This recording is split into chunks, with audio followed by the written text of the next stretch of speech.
Shavua Tov, Parshat Mishpatim, the prohibition of cooking and eating and having benefit from meat and milk. It's a central rule in the kosher rule book, but it seems to be a little more central than the others because it is repeated 3 times in the Torah. Why is it that this particular prohibition may give expression to a fundamental truth and understanding of our faith? Let's take a look at it by trying to first of all understand the reason for this commandment. Why is meat and milk prohibited? Well, that's an interesting discussion. But before we go into understanding the reason for the commandment, we have to put this entire practice of seeking the reasons of commandments into a proper context.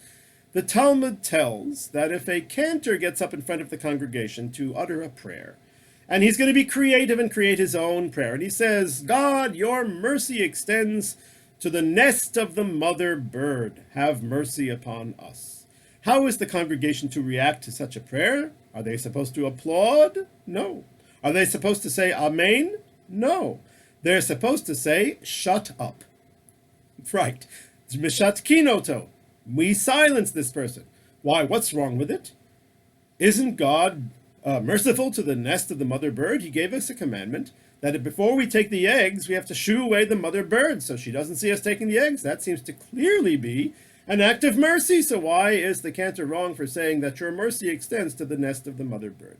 So the explanation is there is a difference between understanding the lessons and the implications of commandments as opposed to understanding the essence and the core of the commandment. The core of the commandments is what we call chok. It is etched in stone. We observe it whether we understand it or not. Now, if we can understand aspects of the commandment, that is not the essence of the commandment, but those are the lessons of the commandment. I will give an example, a parable to explain this. Somebody who has dinner to eat but has a cold and they can't really taste the food. So they eat the dinner. They will be nourished nonetheless. The dinner itself is not its taste. It is the nourishing value of the food. But they, of course, don't have the full experience. So, too, the commandments are like the food. If we don't understand the reason for them, but we fulfill them nonetheless, we still will have that spiritual nourishment. Now, the Hebrew word for reason is ta'am, and the word ta'am also means taste. So if a person does have a sense of taste, then when they eat that dinner, they will not only be nourished physically, but also they will enjoy the experience. It will be enhanced for them. And so too, one who fulfills a commandment with an understanding of the lessons of the commandment, the tam, the tastes of the commandment, which are not central to the commandment, but which are a benefit of the commandment, so then their spiritual experience is going to be greatly enhanced. So this cantor, it's as if they're saying that the food itself is mercy, as if the commandment itself is mercy, and that is not so. It is a commandment, it is etched in stone. But the lessons to be learned, we certainly have the right to probe and understand. And so therefore we should probe and understand the reasons for meat and milk. So one approach is that of the Ramban, that this is a classic kashrut rule. Plain and simple, and if we don't understand the complete depth of the rules of kashrut, why certain animals are kosher and other ones not, the same would apply to meat and milk. So it is a chok. It is a etched in stone rule which we don't really understand to the fullest. The Sefer HaChinuch adds an element that perhaps it has a health implication, and that is consistent with his understanding of the rules of kosher animals, that it is related to our health. We are supposed to avoid those that are harmful, either physically or spiritually or some combination of the two. Now, both of these explanations are fine. However, they have to explain the strange phraseology used when this prohibition of meat and milk is given in the Torah. The Torah doesn't say, thou shalt not have meat and milk. The Torah doesn't say, don't get a cheeseburger. The Torah says, don't cook a goat in its mother's milk. Why not say it straightforward? Do not cook or consume meat and milk. Why phrase, do not cook a goat in its mother's milk? I mean, does it mean specifically a goat? And does it specifically mean the mother's milk? Obviously not. The rabbis interpret this to mean prohibition of cooking and consuming meat and milk, any meat, any milk. And it's interesting to note that the Karaites, who were the Karaites? They were a sect that broke off from Judaism more than a millennium ago. where they are very literalist. They reject the entire Talmud, the entire Mishnah, the entire oral law. They follow just what's written in the Bible. And so what's written in the Bible is don't cook a goat in its mother's milk. Does that mean that Karaites will have a cheeseburger as long as you didn't cook the goat in its mother's milk? The answer is no. Even the Karaites refrain from meat and milk. So it is so entrenched that even in Karaite communities, the understanding of the rabbis also holds sway. Very fascinating. Nonetheless, why, according to these rabbis who say that it is a kashrut rule, which may have health implications, why is it phrased, do not cook a goat in its mother's milk? And the second question is, why is it written 3 times? It should be written once in the Torah. Once when the animals that are kosher and non-kosher are listed in the book of Deuteronomy. That's where it says, one of the mentions of do not cooking a goat in its mother's milk, do not cook a goat in its mother's milk. But the other 2 times have nothing to do with kashrut. One was today, and the next one is in a few weeks, Parshat Mishpatim and in Parshat Kitisa. We have a section which Moses tells the people, where God tells the people basically through Moses, about observing the festivals and bringing the first fruits to the house of the Lord. Do not cook a goat in its mother's milk. That is the context. What has that got to do with that context? What's it got to do with the price of tea in China, as they say? Excuse me. Well, one could explain, as the Ibn Ezra does, that the Torah is simply speaking according to the common practice. Most types of meat, says the Ibn Ezra, are not cooked at all, they're roasted. Cooked implies in some kind of a liquid. Roasted is over the fire. Most meats which are soft are roasted over the fire, but the meat of a goat, a young goat, is tough, and therefore if you roast it, it will be inedible. So you have to cook it in a liquid, and the ideal liquid to use is milk. So therefore, since the Torah, this is common practice, the Torah phrases it in the common practice. And when was this done? Mostly in the festivals, when people would be coming to the temple the 3 times of the year to rejoice. They'd have a big feast, and that's when you'd want to have this delicacy. So we have examples of the Torah saying something that relates to common usage, but the application is far wider. For example, in this week's Parsha, we have the prohibition of having what's called treifa. It means it's a type of a non-kosher meat. The animal is non-kosher because it has been injured or torn or damaged in such a way that it is no longer viable. Such an animal, even if it is still alive, and even if it is shechted, ritually slaughtered in the proper fashion, is still considered non-kosher. Now the Torah says, an animal that was torn apart in the field, you shall not eat. Does that mean that if the animal was torn apart in the field, it's non-kosher, but if it was torn apart in the parking lot of the shopping mall, it would be okay? If it was torn apart in your office, it's going to be okay? Of course not. But the Torah speaks about what usually happens. Where do animals get torn apart? In the field, where there are other wild animals that attack them. So too, the common practice was to cook a goat in its mother's milk, or in milk in general.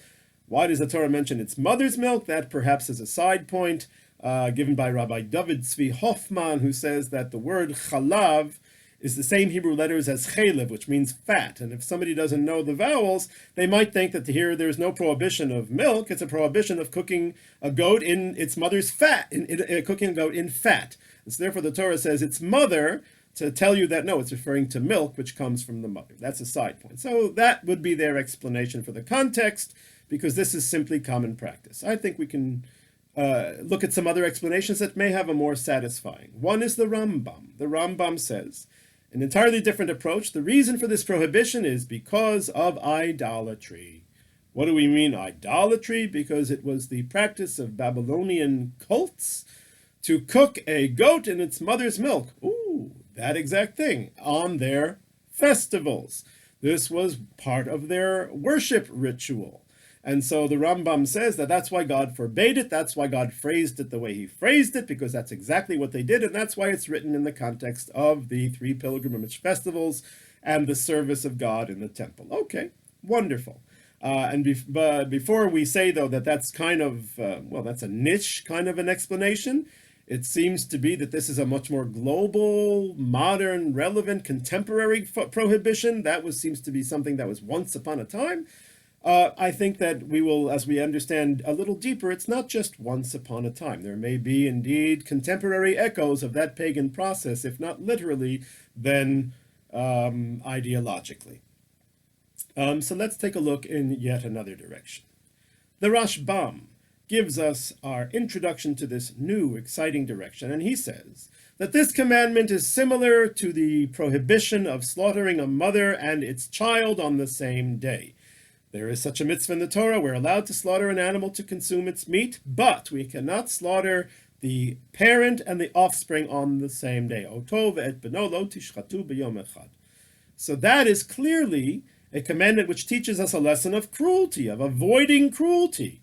Says the Rashbam the same thing by meat and milk. There is an element of cruelty in consuming meat and milk, and the Torah brings out that lesson by phrasing it in a way that clearly indicates that it is a cruel act to cook a goat in its mother's milk. Rabbeinu Bachya ibn Pakuda takes it a step further, and he says something fascinating. He says, basically, the implications of his commentary is that by consuming meat and milk together, it is similar to eating blood, to consuming blood. The Torah forbids blood. Blood is a very non-kosher element. The Torah says, Ki hadam hu hanefesh, the blood is the soul, the spirit. Do not consume the spirit together with the flesh. That's why we salt our meats in order to extract as much blood as we possibly can and not consume them. So blood, says Rabbeinu Bachye, is cruelty. Milk, on the other hand, is mercy. Milk gives life. Milk nurtures and causes the young to grow. If one uses that self-same milk for a cruel purpose, not of nurturing and causing the young to grow, but as part of the death of that young, it's being cooked, it's being consumed, it's being destroyed, one takes the milk of mercy and uses it for a cruel purpose, and therefore the element of blood that is within it. Because the rabbis say that milk has as its source the blood of the mother. Blood becomes milk. It undergoes some kind of a process. I'm not going to get into the zoological implications of this, but this is what the rabbis say, and I think that in an ideological sense they are 100% correct, as we shall say.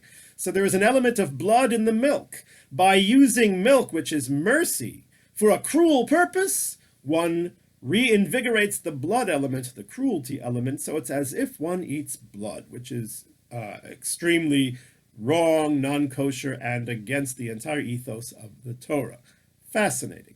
Let's take that a little bit more and go a little bit more into it, because what do the rabbis mean when they say that the blood of the mother cow becomes milk and then it's allowed? What's the difference? If milk comes from blood, why should it be allowed to us in any event? I believe the answer is that both blood and milk have something in common. They both give life. Blood, as the Torah says, is the spirit. Without blood, nothing lives. So therefore, the blood is necessary for the maintenance of the life of the individual itself. No cow is going to give you its blood. So therefore, if you take it and you consume the cow together with the blood, this is an act of cruelty. It is a complete destruction, not just of the flesh of the animal, but the blood which gave it life. This is a complete destruction of the animal. This is too much. It is cruelty.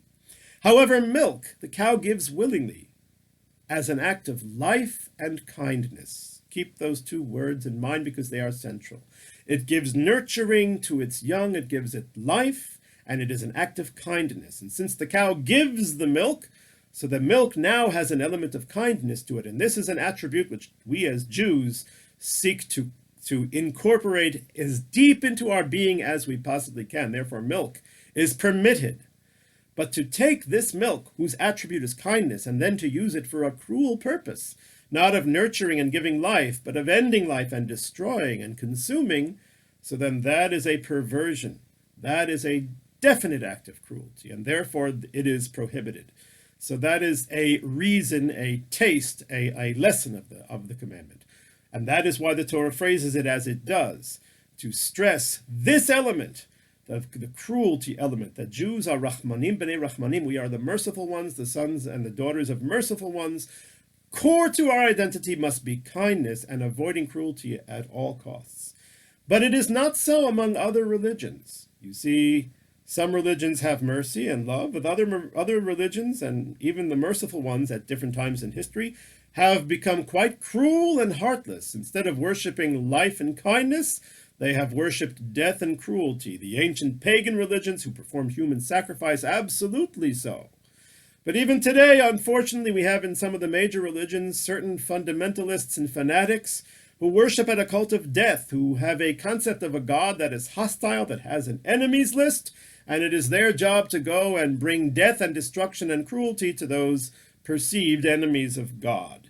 So it is not just an ancient pagan practice that the Rambam is talking about. He may also be, in a broader sense, referring to the same ideology that worships a cult of death and cruelty rather than of life and kindness. And the two places where this commandment is written, not in the context of kashrut in the chapter of Re'eh in the book of Deuteronomy, but rather this week, and in a few weeks in Ki Tisa, they both come right after the giving of the Torah.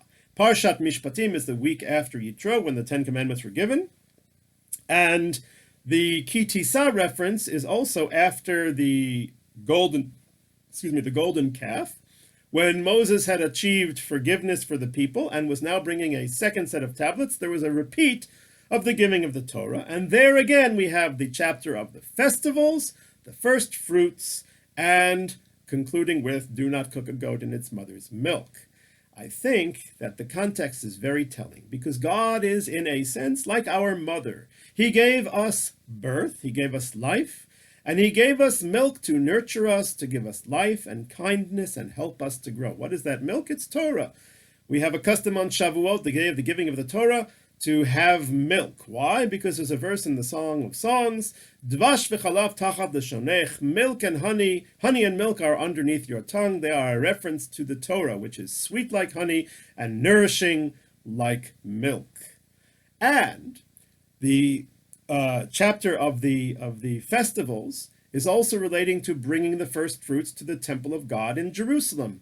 The first fruits from the land of Israel, which is described as a land flowing with milk and honey. Our religion is one of kindness, of life, not of death and cruelty. And therefore this prohibition of meat and milk is so strong that the Torah repeats it 3 times in the context of the choosing of the Jewish people, of God's nurturing us, giving us milk, both in the form of the Torah and in the form of the land of Israel. And therefore God is the mother, and we do not use the religion, the faith that he gave us, to be cruel, to cook, to destroy, but rather to give life and love and nurturing. Shavua Tov.